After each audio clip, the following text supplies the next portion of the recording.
विकास sir, इस pressure में parents का कितना प्रेशर है? क्योंकि लोग बच्चों पर प्रेशर की बात करते हैं, मैंने आपके ऊपर प्रेशर की बात कर ली। क्या आपको लगता है कि ये जो आईएएस की जो कोचिंग होती है, उसमें कम से कम एक दिन, शायद लास्ट डे हो, पेरेंट्स की भी कोचिंग होनी चाहिए कि भाई इतने प्रेशर को कैसे हैंडल करना है, कम से कम रिजल्ट के बाद कैसे हैंडल करना है? मेरे ख्याल से पेरेंट्स की कोचिंग तो उसी दिन होनी चाहिए जब वो पेरेंट्स बनते हैं, और हमारे देश में बच्चों की कोचिंग से ज़्यादा ज़रूरी है पेरेंट्स की कोचिंग करना। मैं भी एक पेरेंट हूं और मैं भी इस बात को समझता हूं। एक अजीब सा भय बच्चों के मन में रहता है। उनको, मैंने कई बच्चों को देखा, एक जिक्र करूंगा आज एक एग्जाम्पल का भी। जैसे मैं हल्का जिक्र करता हूं फिर वापस आता हूं। मुझसे कई लोगों ने पूछा कि इतने विद्यार्थियों को पढ़ाने के बाद जिंदगी में सबसे ज़्यादा अच्छा अनुभव कौन सा रहा। मुझे एक एग्जाम्पल याद आता है, आज से करीब 15-17 साल पहले का। एक लड़की मुझसे मिलने आई जिसकी उम्र रही होगी करीब 21-22 साल उस समय, और उसने रोते हुए मुझसे एक बात कही कि मैं गांव में थी, कस्बे में, गांव में कहीं, और वहां मेरे साथ रेप हुआ। और जिस तरह से उसने डिस्क्राइब किया, बहुत ही घबराने वाली बात थी। तो मैंने कहा फिर आपने पुलिस कंप्लेंट तो की होगी, पेरेंट्स से बात की होगी। उसने कहा मैं दुनिया में ये बात किसी से भी डिस्कस कर सकती हूँ, आपसे कर सकती हूँ, अपने पेरेंट्स को नहीं बोल सकती।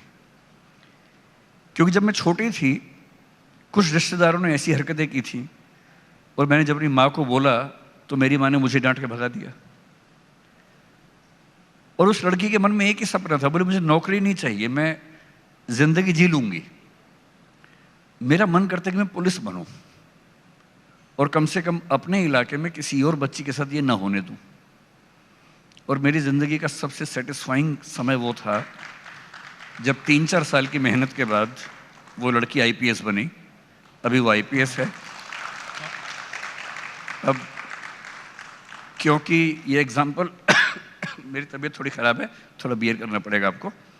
अब ये एग्जाम्पल क्योंकि बहुत पर्सनल है तो मैं नाम तो रिवील नहीं कर सकता हूँ, लेकिन मुझे खुशी है कि उसने अपना वायदा निभाया और वो जहाँ है बहुत सारी बच्चियों की हेल्प कर पा रही है। तो मुझे चिंता इस बात से होती है, अगर कोई अपने पेरेंट्स से ये बात भी नहीं कर पा रहा कि मेरे साथ ऐसा हुआ, तो सीखने की ज़रूरत इस बच्चे को है या पेरेंट्स को है।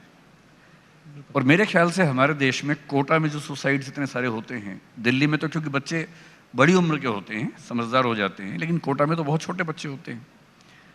और यदि बच्चे सुसाइड करते हैं तो मैं साफ साफ कह रहा हूँ, एक बहुत प्रसिद्ध कविता है, उसकी एक लाइन है, दिखाई दे या ना दे पर शामिल ज़रूर होता है, हर खुदकुशी में दरअसल हत्यारा शामिल होता है।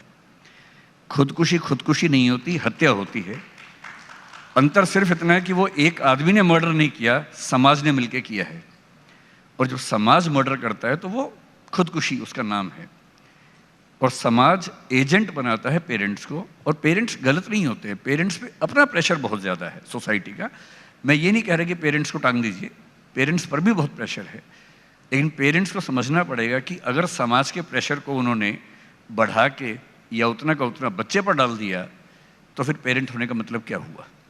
तो पेरेंट्स को तो ढाल होना चाहिए अपने बच्चों के लिए, ना कि और प्रेशर क्रिएट करने वाला मैकेनिज्म होना चाहिए। तो उनकी ट्रेनिंग ज़रूरी है।